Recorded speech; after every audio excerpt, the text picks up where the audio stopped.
Alright, so what's up, everybody? It's two guys sitting on a porch. I've managed to kidnap somebody and put them here on my porch. Yes, he's being held hostage. He's not going home. He stays here now. Go ahead and introduce yourself, fellow stranger that I kidnapped. Yo, what's up? It's an honor to be here on this porch. I'm the new Curious City. I music blog around Charleston. We love real music, whether that's live music or the best new stuff or some just great old stuff. We're about it. Before we get into it, I want to shout out World's Worst real quick. World's Worst, some of the best new music you're gonna hear.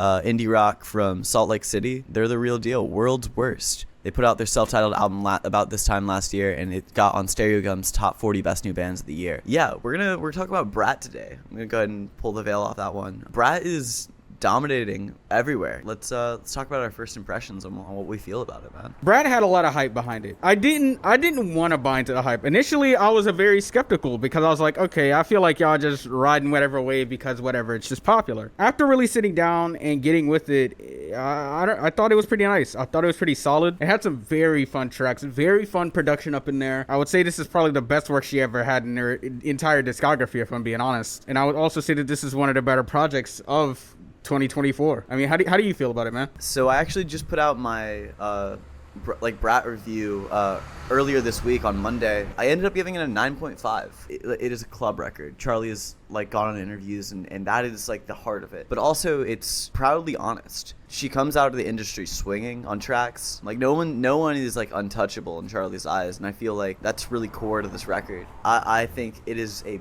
banger club record with some really emotional, slower moments that are further amplified because of how fast, reckless, and banging this record is. The slower, more dramatic moments are given a proper spotlight, like the So I tribute to Sophie, or one of my other personal favorites is I Might Say Something Stupid, which comes off the heels of High Octane Sympathy's a Knife. So we'll get more into that as we dive into the track list, but I currently have Brat as my album of the year. Look at that, y'all. Isn't that such a beautiful evaluation of an album? And I totally didn't hold him at gunpoint and make him say that. One thing definitely that I wanted to get into was the album art. It was very basic. It wasn't trying to do anything crazy, but at the same time, it still managed to catch a lot of people's attention, and the reason why is because of how basic it is. And I feel like that it's very easily digestible for a lot of people. It's not trying to force anything. It's not trying to push any sort of sex appeal. It's not trying to do anything crazy extravagant. It was just this is the album title name. This is what it is. This is what you're gonna get. Yeah, I think it's almost like this anti-art. I think Charli has gone on to talk about how women in pop tend to have to put their faces or their bodies on their album covers.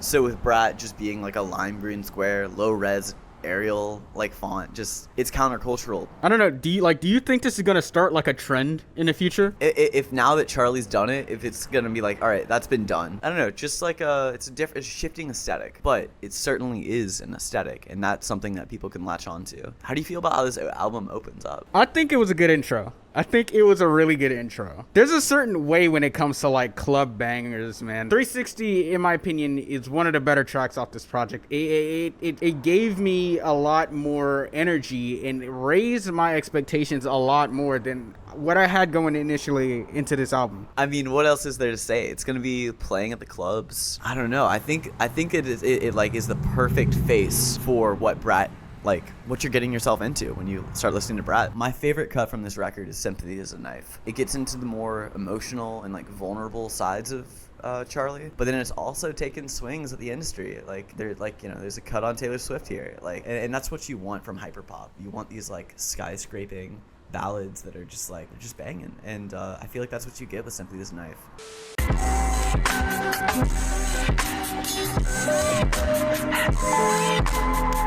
Next track is going to be Talk Talk, which for me personally is one of my more favorite tracks on the album. Thought it was really fun.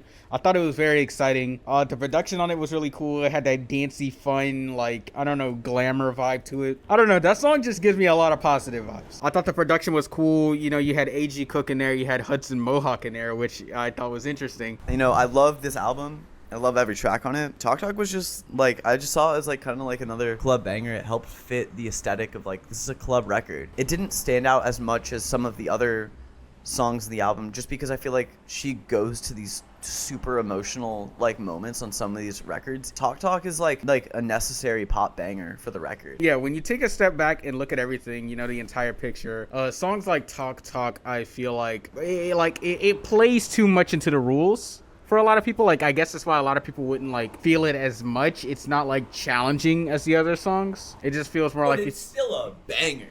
Yeah, it's still a banger. Still a banger nonetheless. It still hits hard. I still love it. I feel like Charli still did an amazing job with it. It's just, it's not as like, you're not getting as much as that like deep feeling as you got with the other tracks, which is completely understandable for why some people wouldn't feel it as much as the others. Next track, which is actually my favorite track, Everything is Romantic. I fucking love this song. This is one of those songs I can visualize a music video for. The production is definitely the MVP on this song. I love just like the scene setting of like bad tattoos on leather tan skin, Jesus or on a plastic stick or something like that, whatever. Yeah. I thought it was so cool. But you know, I totally see and respect how this could be like someone's favorite cut from the record. I think what I love most about it is just like the opening, like where it's just such like cinematic setting. It's cool. So I guess if I was to like ask you a question, so do you feel like when it comes to a lot of pop artists, such as people that are in Charli XCX's shoes, do you feel like it's only natural for them to be able to question their commercial success? You know, it's interesting because it's like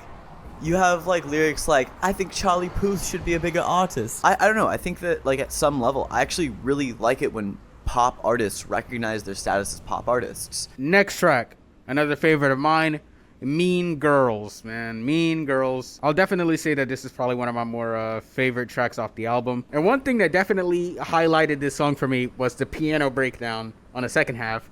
I thought that shit was so fire because it caught me off guard. I'm not gonna lie, I hear the beat stop. I look up at my phone, I thought the song paused because I'm dumb as shit. And then I hear the piano breakdown. I'm like, oh, this is fucking amazing, mate. This is good right here. Like, I don't know, it excited me so much when I heard the piano part. I still run it back every time. Energy on that track is just palpable. You know, as soon as like, you know, Charlie screams the chorus, you know what's going down. I think about it all the time. At number 14, you definitely seem like you're pretty happy about this one, man. So break it down to me. How do you feel about this? One thing I love about this song is that, you know, some people are like, oh, it's too much auto-tune, there's no real art anymore. Like, all right, Charlie literally like utilized auto-tune in a way that like defined a genre that like we now have hyperpop. And this is one of those songs where like she's talking about what she thinks about all the time, and it's just her storytelling about like visiting two of her friends, seeing them with their child, their baby, just kind of thinking about like motherhood and like what that'll impact for like her life and whether it'll give her new purpose. And you know, she says like, in the existential scheme of it all, like what does my career matter in comparison to like, you know, maybe having a kid. And as she's singing all of this, she strips away the auto-tune so you can just kind of hear it in Charlie's real voice. I guess the only thing I'd really just want to talk about is in regards to the recent news with the Swifties, man. So yeah, if you guys didn't know, Taylor Swift has dropped another CIA experiment on y'all heads with the Torture Poets Department, and she just keeps milking this album because she hates everyone that's in the pop girl scene. Charli XCX is supposed to have the #1 album. Taylor, if you're watching this, I don't know where you live, but I can imagine that I do, and I'm stealing all of your hard drives. Like, I'm not a guy on sales. I'm not really big on sales. If you watch my videos, I don't really give a fuck about sales. I like what I like, all right? I listen to bullshit all day. For somebody that I feel has made an amazing comeback into the mainstream, I feel like she deserves those props. And I feel like with Taylor Swift kind of coming back around and being like, oh yeah, here's my Torture Poets Department UK version, Part 6000. Yeah. And you get like the demo versions that of the first draft as well for like, what? That's clearly trying to just fuck with numbers. And I feel like you're just intentionally just trying to throw off the competition. I think that Charli deserves everything she's getting. It's really obvious. She's your #1. As for me, is Brat album of the year? No. But what I will say is it's in the top 10. I put it at number 9. As of right now, I still just don't feel like anybody's beating that Sega Bodega album. This has been the Brat Review with this random person that I kidnapped. His name is The New Curious City. You can find him on Instagram by said name. Editor, please, I know I didn't feed you last week, but please, put the name up here for me. The New Curious City. He reviews albums He knows music a lot better than I do, and his music taste is a lot more eclectic than mine is. Thank you so much for kidnapping me and giving me the opportunity to talk about this album I love. Charlie, if you're listening, I have a $20 Red Lobster gift card. Just go ahead, hit my line. Taylor Swift, you suck. Nobody's buying your shit. Everybody stream Brat. Buy a Brat vinyl. I don't know, just for that play, I might turn this channel green. I don't fucking care. I also do want to give an apology for the audio. It's because we're recording this outside, and there's like a shit ton of cars, like, zooming by right next to us. Yeah, so it's going to be a lot of editing going into this one. But I love you all so much. This has been amazing. So, sign us off. Yo, stay curious and subscribe to LowNotes. Hell yeah, subscribe to LowNotes, and I'll free this guy out of the dungeon. Peace.